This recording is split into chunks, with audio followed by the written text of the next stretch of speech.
Very warm welcome on the YouTube channel of analyst IAS. तो आज हम India Greek relations के बारे में पढ़ेंगे। वील सी वाई न्यूज़। ग्रीस के बारे में कुछ चीज़ें देख लेंगे, इसका कैपिटल क्या है, मेरीटाइम बाउंड्री कौन कौन सी कंट्रीज के साथ शेयर करता है, बेसिकली इसके जो जियोग्राफिक फीचर्स हैं पॉलिटिकल मैप से रिलेटेड उनको हम देख लेंगे। ये प्रीलिम्स के पर्सपेक्टिव से इंपॉर्टेंट हो सकता है।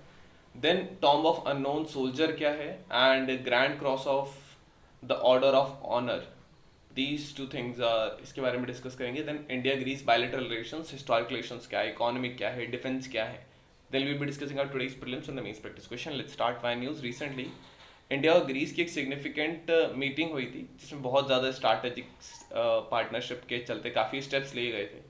पार्टनरशिप का जो एम था वो ट्रेड को डबल करना, डिफेंस को एनहेंस करना, सिक्योरिटी एनहांस करना एंड जो शेयर्ड चैलेंजेस हैं दोनों कंट्रीज के जैसे टेररिज्म एंड ऑल, इनको एड्रेस करना। On this occasion Greek president जो हैं उन्होंने प्राइम मिनिस्टर नरेंद्र मोदी को the grand cross of the order honour से सम्मानित किया एंड इंडियन पीएम ने टॉम ऑफ अननोन सोल्जर पर अपने ट्रिब्यूट पे किए एथेंस में। So here you can see this is the Greece here, this part. It's in the Mediterranean region, so hot and humid climate रहेगा अगर climate की बात होती है तो। Then we'll further see। तो ऑफिशियली इसको हेलेनिक रिपब्लिक कहा जाता है, ये साउथ ईस्ट यूरोप में है एंड जो बल्कान पेनिनसुला है इसके एकदम सदर्न टिप पर। लैंड बॉर्डर में Albania, North Macedonia, Bulgaria, Turkey के साथ ये लैंड बॉर्डर शेयर करता है और मैरीटाइम बाउंड्री में Aegean Sea, Ionian Sea of Crete and Mediterranean Sea इसके चारों ओर हैं। कैपिटल इसका एथेंस है एंड मोर ओवर ये बहुत सारी चीज़ों का बर्थ प्लेस है। जैसे डेमोक्रेसी सबसे पहली बार ग्रीस में देखी गई थी, वेस्टर्न फिलोसफी ग्रीस में, western literature, historiography, political science, scientific mathematical principle बहुत सारे मेजर, थिएटर, ओलंपिक गेम्स वगैरह भी। So Greece has been the birth place of these things. What is the tomb of the unknown soldier? So here is the sculpture. This is the tomb of the unknown soldier. ये basically Athens में है and ये Greek soldiers को dedicated है, उन anonymous soldiers को जिन्होंने war में अपनी जान को गंवाया है। एंड ये स्कल्पचर बेसिकली 1930-32 के बीच में इसको बनाया गया था। तो यहीं पे पीएम मोदी ने ट्रिब्यूट पे किए हैं। So I hope you know what is tomb of unknown soldier. Now then there is grand cross of order of the honour. Here you can see in between there is a deity here. The face of a deity is there and something is written. So the thing is कि ये Greece का second highest civilian honour है and इसमें ये 1975 में establish किया गया था। इसमें फीचर में जो एथेना गॉडेस हैं उनका हेड है एंड चारों ओर जो लिखा हुआ है that is only the righteous should be honoured is written. So ये अवार्ड उन लोगों को दिया जाता है जो पॉलिटिक्स की फील्ड में, diplomacy, culture, science, social service में या ग्रीस के इंटरेस्ट और वैल्यूज को जिन्होंने प्रमोट किया होता है, सो उनको ये दिया जाता है, थोड़ा डिस्टिंग्विश होते हैं जो। नाउ इंडिया ग्रीस के बायलैटरल रिलेशंस क्या है। हिस्टोरिकल रिलेशंस की बात करेंगे तो लगभग 2500 साल पुराने रिलेशंस हैं ग्रीस और इंडिया के बीच में। ट्रेडिंग मॉडर्न और ग्रीस के बीच में होती थी, कॉइनेज एंड राइटिंग से पता चलता है। 326 BC में the battle of the head passes और बियास रिवर तक जो बैटल ऑफ झेलम हुआ था उसमें अलेक्जेंडर ने एनेक्स किया था। सो ये यहाँ से शुरू होता है। राजा पुरु से लड़ाई हुई थी जो पौरवा के राजा थे, झेलम और चेनाब के बीच में, एंड अम्बी से भी लड़ाई हुई थी जो उस समय तक्षशिला रूल कर रहे थे।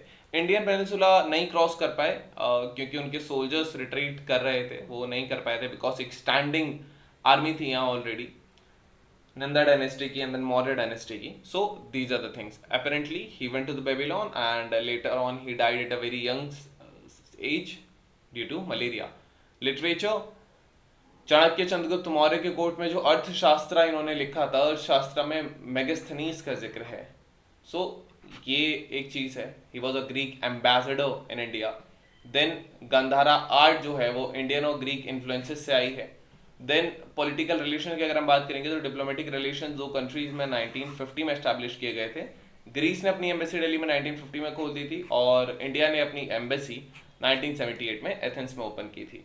इंटरनल अफेयर्स की अगर हम बात करेंगे तो ग्रीस जो है जो सिटीजनशिप अमेंडमेंट एक्ट है उसको रिस्पेक्ट करता है। मोर ओवर आर्टिकल 370 जो हमने हटाया है उसको सपोर्ट करता है and reorganization of the JNK and Ladakh, it supports in many of the decisions Ram जन्मभूमि बाबरी मस्जिद पर जो जजमेंट आया था उसको भी ग्रीस ने सपोर्ट किया था।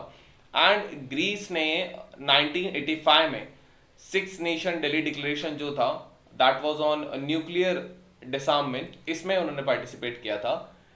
It supported basically India at nuclear suppliers group in 2008 as well, 2016. So these are the things. Now international support की अगर हम बात करेंगे तो ग्रीस इंडिया को एक वर्ल्ड पावर की तरह रिकॉग्नाइज करता है और इंडिया के कैंडिडेचर को सपोर्ट करता है यूएनएससी की परमानेंट सीट के लिए, इंटरनेशनल कोर्ट ऑफ जस्टिस के लिए, इंटरनेशनल मैरीटाइम ऑर्गेनाइजेशन में, and moreover international tribunal for law of sea में इंडिया की एक परमानेंट सीट को ये सपोर्ट करता है। नाउ डिफेंस की अगर हम बात करेंगे तो ग्रीक पैसिफिक एक्सरसाइज जो नेवी होती है दोनों कंट्रीज की 2017 में पार्टिसिपेट हुआ था। इंटरनेशनल फ्लीट रिव्यू था 2016 में। देन डिफेंस एक्सपो 2020 में भी कोलैबोरेशन था। इकोनॉमिक रिलेशंस में बायलैटरल ट्रेड जो होता है ये लगभग 1.32 बिलियन यूरोस का इंडिया और ग्रीस के बीच में होता है। मेजर जो हम इंपोर्ट करते हैं वो मिनरल ऑयल इंपोर्ट करते हैं, aluminium foil, iron, steel and all. Export अगर हम करते हैं तो वो aluminium, organic chemical, fish, textile, edible fruits. So these are the things which we export to Greece. And India Greece Business Forum जो है ये ऑर्गेनाइज हुआ था, that was in collaboration with the enterprise Greece. So ये apex state agency है जिसने 2018 में investment लिया था। So these are some of the things and as a honoured country भी इन्होंने पार्टिसिपेट किया था in the 84th Thessaloniki international fair में 2019 में। So these are the things. Now we have a prelims practice question. Which is the most important primary source of the study of Indo-Greeks? Is it monuments? Is it inscription? Is it coins? Or literally text? Or none of the above? So you can type down in the comment section. They'll let you know if it's correct or not. Then we have a main practice question. So India and Greece are two pivotal states overseeing focal points of elevated geopolitical importance in Eurasia. The strategic alignment of India and Greece in the new geopolitical environment would cater to national interests of both the country. You have to analyze this. So this was all about today's video and session. I hope you understood it. Thank you. Have a nice day and stay tuned with the list for your better preparation.